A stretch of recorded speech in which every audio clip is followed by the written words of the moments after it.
ሲጀምር አንቺ ነብሰ ገዳይሽ።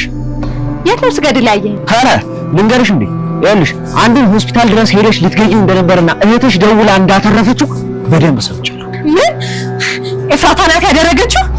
እሷ ናት ማለት ነው እንደዚህ የሰራት? ቆይ እስከ መቼ ነው እንደ መሽገር በላይ ላይ ተጣጣሽ የራስሽን ቢዝነስ የምትሰሪው? ንገረኝ እስከ መቼ ነው? ኤፍራታ ገልሻለሁ። እቺን ፍራሽ ጉዳይ ብለሽ ቀን በቀን የምትጨቀጭቂኝ አንቺ ማን ስለሆንሽ ነው? ከባሌ ጋር ክፉ መክረሻ ጣላሽኝ አንቺ ነሽ። አሁን ጥሩ ሰው መስለሽ ይቅርታ ደቂቶች ትይኛለሽ አንቺ ክፉ። ሄሎ ብቻሽን ነሽ አይደል? አዎ ተነጋግረን ጨርሰናል። ያው መቼም ሞኝ ካልሆንሽ በስተቀር አጉል ነገር አታስብ። አስገድዶ ደፈረኝ ያለ ፍላጎቴ ነው ምናምን ብትይ እስካሁን ያወራነው በሙሉ ሪከርድ ነው። ቤትሽ ድረስ የጠራሽኝ ራስሽ ነሽ። ይህን ደግሞ ታምኛለሽ። አይ እሱማ አስገድደኝ ነው ፈልጌ አይደለም። በጣም ብልጥ ነሽ። ሪከርዱ ውስጥ የማይማስገባትሽ እንግዲያውስ አንዳች ሴራ አስበሻል ማለት ነው። አይ እኔ ምንም አይነት ሴራ አላሰብኩም። ከፈለክበት ቦታ መምጣት እችላለሁ። ያው እኔ ቤት ውስጥ ምቾት ስለሚሰጠኝ ነው ብዬ። እኔም አልቀሻ ጓጉቶኝ ነበር። ምን ሌላ ቦታ በጠራሽ በእርግጠኝነት ትመጫለሽ? አዎ እመጣለሁ። ድምፅሽ ላይ ጭንቀትና መረበሽ ያለው፣ ስለዚህ የሆነ ነገር አስበሻል። ምንም አላሰብኩም። በራሴ ፍቃድ ነው ቤት የጠራው። ፈቅጄም አልጠራሁም። አስገድደኝ ነው። እውነታው እሱ ነው። በባሌ ላይ የምሰራው ግፍ አንሶ ደግሞ ለምን እንደዋሽ ትፈልጋለህ? አይ የሆነ ሴራ አስበሻል። አልመጣም። መልሶ ይደውላል። እመኑ። እኔ የወለችው ማሪ አርጌ የበላው ሰው ነኝ። ይደውላል። ምን ወሰንሽ? ምን ልወስን? እየጠበቅኩ ነው። ያው አንዳች ነገር ለማድረግ አስበሽ ከሆነ እኮ የምናውቀው እኛ ነን። ገባሽ? በቆፈርሽው ጉድጓድ መልሰሽ ትገቢበታለሽ። አታስብ። መጣሁ። ምንም አትፈሽ። ምንም አያመጣም። ያመጣም እንሰራለን። እንዳያሳስብሽ 3 አይደል? እሺ ይታያል።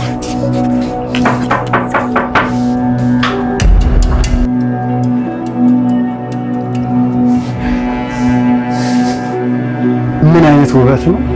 ዛሬ ደግሞ በጣም ሙሉ ነሽ። ጠበቃው መጀመሪያውንም ሉላ ከዚህ በፊት ብዙ ነገር እያላት እምቢ ስትለው የነበረችው ሉላ አሁን ደግሞ ሁሉንም ነገር በቀላሉ እሺ ስትለው ጠርጥሮ ነበር። የሆነ ነገር አስበሽ ከሆነ ግን ራስሽ በቆፈርሽው ጉድጓድ አንቺው ትገቢያለሽ ብሏት ነበር። ያው እሱም የጠረጠረው እነሱ እሱ ላይ ለማድረግ ያሰቡትን ነው። እኔ እዛ ከመጣው በኋላ ሊደፍረኝ ነው ወይ ደግሞ የሆነ ነገር ሊያደርገኝ ነው ብለሽ ሌላ ነገር ለማድረግ የምትሞክሪ ከሆነ ወዮልሽ ብሎ አስጠንቅቋት ነበር። እናም ደግሞ እዛ ቤት እንደማይመጣ ራሱ ነግሯት ነበር። ግን ደግሞ ከጊዜ በኋላ ሲያስብበት መልሶ ደውሎ እዛ ቤት መጥቷል ማለት ነው። ቢሆንም ግን አሁን ላይ በስተመጨረሻ ላይ የሆነ ድምጽ ሰምቷል። ዳጣና ደላላው መርዞ አልጋ ስር ሆኖ ያሰሙትን ድምጽ ሰምቷልና ያው ከዚህ በኋላ ይጠራጠራል። መጀመሪያም ሲጠራጠር ነበር የመጣውና አሁን ደግሞ የሆነ ድምጽ ሰምቶ ቤት ውስጥ ዞር እያለ መፈለጉ አይቀርም ማለት ነው። ቤት ውስጥ ያው ሌላ እቃ የለም፣ አንድ አልጋ ብቻ ነው ያለው። የሚፈልገው ያው አልጋ ስር ነው። እዛ ስር ከገባ ደግሞ እነሱን ማግኘቱ አይቀርም ማለት ነው። ምናልባት ከዛ በኋላ ነገሮች ለሉላ በጣም የከፉ ነው የሚሆነው። እንዴት እንደዚህ ታደርጊያለሽ? እንዴት እንዲህ ታስቢብኛለሽ? በሚለው ንብረታቸውን እንዳያገኙና እናም ደግሞ ከዚህ በፊት ሲያስፈራራት የነበረውን ሞገስን በወንጀል እከሰዋለሁ ያለትን ነገር ያንን ነገር ሊያደርግ ይችላል ማለት ነው። ይሄ ደግሞ የተፈጠረው በዳጣና በደላላው መርዞ ስህተት ነው። እሱ ሳይመጣ ራሱ እነሱ ሲጨቃጨቁ ነበር። እዛ አልጋ ስር ነው አንዴ ስልካቸውን እያወጡ አንዴ ኮሚሽኔን አስገቢልኝ አታስገቢልኝ እያሉ ሲጨቃጨቁ ነበርና ያው በስተመጨረሻ ላይ ያንን ድምጽ አሰምቷል ማለት ነው። ይሄ ነገር ደግሞ ሲማከሩበት የነበረውን ነገር ጠበቃውን በእጃችን እናስገባለን ብሎ ያቀዱት እቅዳቸው እንዲከሽፍ ሆነዋል ማለት ነው። እነሱ ግን ድምጻቸውን ባያሰሙ ኖሮ ጠበቃው ልብሱን እያወለቀ ነበር። እነሱ ያሰቡት እዛ ጋር እሱ ልብሱን ካወለቀ በኋላ ቪዲዮ ይቀርጹታል። ከዛም በኋላ ደግሞ ሉላ ሊደፍረኝ ነው ወይ ደግሞ የሆነ ነገር ሊያደርገኝ ነው ብላ ትጨዋለች። በዛ ነገር እሱን አሳስረን ወንጀል እንደሰራ አድርገን ወጥመድ ውስጥ እንከተዋለን ብሎ ነበር ያሰቡት። ግን ደግሞ ይሄ ነገር የሚሳካላቸው አይደለም። ያው መጀመሪያውኑ በእነሱ አቅም የሚሳካላቸው አይደለም። ሌላ ሰው ጨምሮ ወይ ደግሞ ይሄንን ነገር ለመድብል ነግሮ ራሱ መድብል ቢያግዛቸው በጣም አሪፍ ነበር የሚሆነው። ያው እነሱ ደግሞ ጠበቃውን ቀለል አድርጎ አይቶት ይሄንን ነገር በራሳችን እንወጣለን ብሎ ነበር ያደረጉት። ግን ደግሞ በስተመጨረሻ ላይ የሚሳካላቸው አይደለም። ጭራሻውን ከዚህ በኋላ ጠበቃው ለነሱ የሚሰጠው የሱም ምላሽ መቋቋም የሚችሉት አይደለም። ንብረታችሁን ቀጣይ ሳምንት ሰኞ ለአንዴና ለመጨረሻ ጊዜ እንደማታገኙት አረጋግጥልሻለሁ። እናም ደግሞ ባልሽ ራሱ እስር ቤት እየሄድሽ ትጠይቂዋለሽ ብሏታልና ያንን ነገር እንደሚያደርግም ግልጽ ነው ማለት ነው። እንዴት አድርጎ ይሄንን ጠበቃ ከራሳቸው እንደሚያርቁት ወይ ደግሞ ሉላ እንዴት አድርጋ ራሷን ከሱ ነፃ እንደምታደርግ ባይታወቅም በዚህኛው ዙር አልተሳካላቸውም ማለት ነው። ያው እሷ የፈራችው ይሄንን ነገር ለሞገስ በነግረው ሞገስ ደግሞ ከሱ ጋር ይጣላል፣ ከጠበቃው ጋር ሌላ ነገር ውስጥ ይገባል። ያኔ ደግሞ ጠበቃው ሞገስ የሰራው ወንጀል ስለሚያውቅ በወንጀል ይከሰዋል የሚለው ነገር ነው ያስፈራት እንጂ እዚህ ጋር ሞገስ የሰራው ወንጀል ባይኖርና ንብረቱ ብቻ የታገደው ጉዳይ ቢሆን ኖሮ ሌላ ጠበቃ ጋር ሄዶ ያንን ነገር ያስተካክላሉ። ያን ያክል የሚያሰጋቸው ነገር የለም ማለት ነው። እዚህ ጋር ንብረታቸውን እንዳያገኙ እነሱ የሚቀጥሩትን ጠበቃ ራሱ ከስር እየሄደ ጉዳያቸው እንዳይሳካላቸው ቢያደርግና ሞገስ የሰራው ወንጀል ቢተውላቸው ያን ያክል አይከብዳቸውም ማለት ነው። እሱ አሁን እያስፈራራቸው ያለው በሁለት ነገር ስለሆነ ከሁሉም ነገር በላይ ደግሞ እሷን ሉላን እያስፈራት ያለው ሞገስ ይታሰራል፣ እሱም በወንጀል እከሰዋለሁ የሚለው ነገር ነው አሁን ላይ እሷን እያሰጋት ያለውና እያስጨነቃት ያለው ማለት ነው።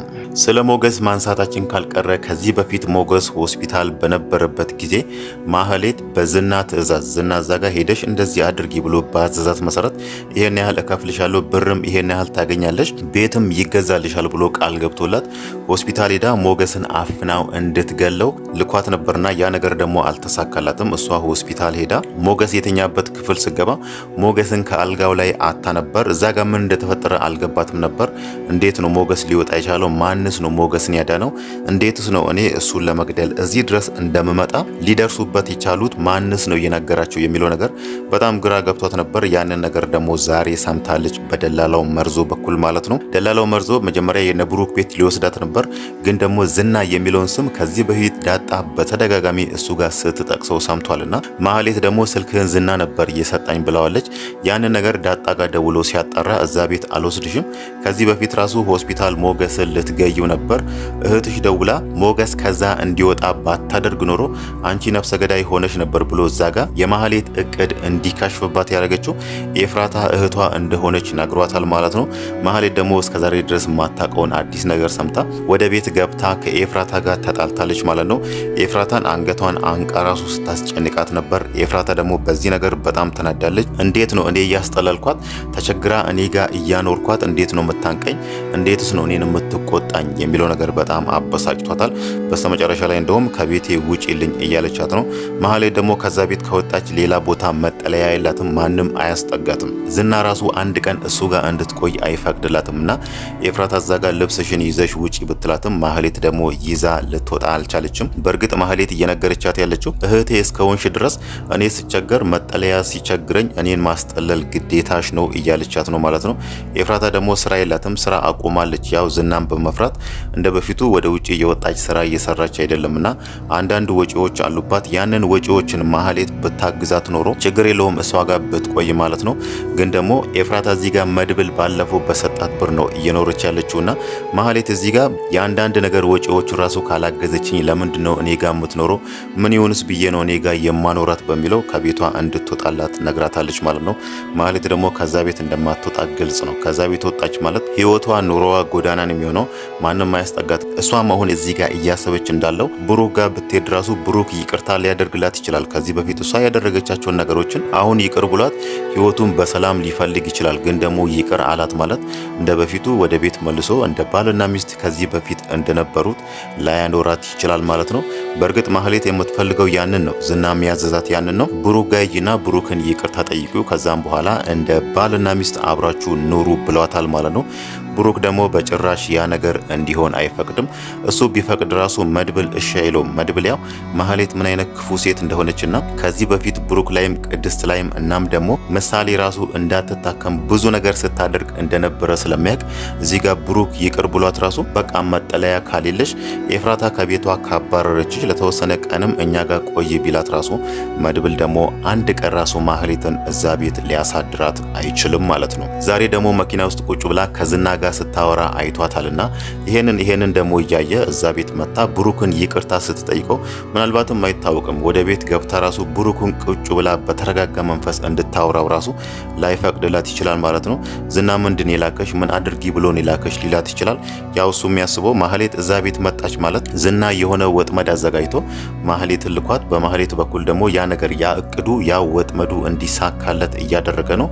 ስለዚህ እኛ ደግሞ የሱ ወጥመድ ውስጥ መግባት የለንም ስለሚል ማህሌትን በጭራሽ ወደ ቤቱ አያስገባትም ማለት ነው። ዝና ደግሞ እስካሁን ድረስ ማህሌትን እያላት ያለው ብሩክን ሄደሽ ይቅርታ ጠይቂው፣ እኔ ማዝሽን ነገር ካደረግሽ ገንዘብ እሰጥሻለሁ፣ የምትፈልጊውን ነገር አደርግልሻለሁ ብሏታልና ማህሌት ደግሞ ዛሬ እንደውም አልተሳካልኝ ደላላው መርዞ ይዞኝ ሊሄድ ነበር ግን ደግሞ ሐሳቡን ቀየረ ብላ ስትነግረው ዝና እዛ ጋር ተናዶባት ነበር። እንዴ ነው እንደዚህ የምታረጊው አንቺ ምንም ነገር አይሳካልሽም ብሎ እዛ ጋር በነገር ሊነካት ሲሞክር እሷ ደግሞ ከዚህ በፊት እሱ ራሱ ያሰበው ነገር ሉላን ወደ ራሱ መመለስ የሚለው ነገር እንዳልተሳካለት ስትነግረው እሱ ደግሞ እዚህ ጋር ሊነግራት የፈለገው ያቺ ከገጠር አረብ ሀገር ሄዳለሁ ብላ የመጣችው ልጅ ሚስቴ ትሆኛለሽ፣ በግድ ታገቢኛለሽ፣ አንቺ ፈለግሽም አልፈለግሽም ምንም የሚለወጥ ነገር የለም እያለ እያስጨነቃት ያለው ልጅ ከሉላ በላይ ቆንጆ የሆነች ልጅ አግኝቻለሁ፣ እኔ ተክሻለሁ በዛ ነገር አሁን እሷን አግብቼ ከሷ ጋር እየኖርኩ ነው ብሎ ያቺ ልጅ ሳትፈልግ የሷ ፍላጎት ሳይሆን እሷን አግቶ አስቀምጦ ከዚህ በፊት ሉላ ላይ ሲያደርግ የነበረውን ነገር እያደረገባት እንደሆነ ለማህሌት ነግሯታል ማለት ነው። ያው በእርግጥ እሷ ሳትፈልግ ወይ ደግሞ አስገድጄ ነው ሚስት ያደረኳት ባይልም ግን ደግሞ ቆንጆ ሚስት አግኝቻለሁ ብሏታል ማለት ነው። ይሄ ነገር ደግሞ ማህሌትን አስደንግጧታል። ያው ማህሌት ከዚህ በፊትም ከዝና ጋር መሆን ስለምታስብ አሁን ደግሞ ሌላ ሴት አግኝቻለሁ፣ ቆንጆ ሴት ከሉላ የምትበልጥ ሴት አግኝቻለሁ ሲል ማህሌት እዛ ጋር በጣም እየተናደደችና ተስፋ እየቆረጠች ይመስላል ማለት ነው።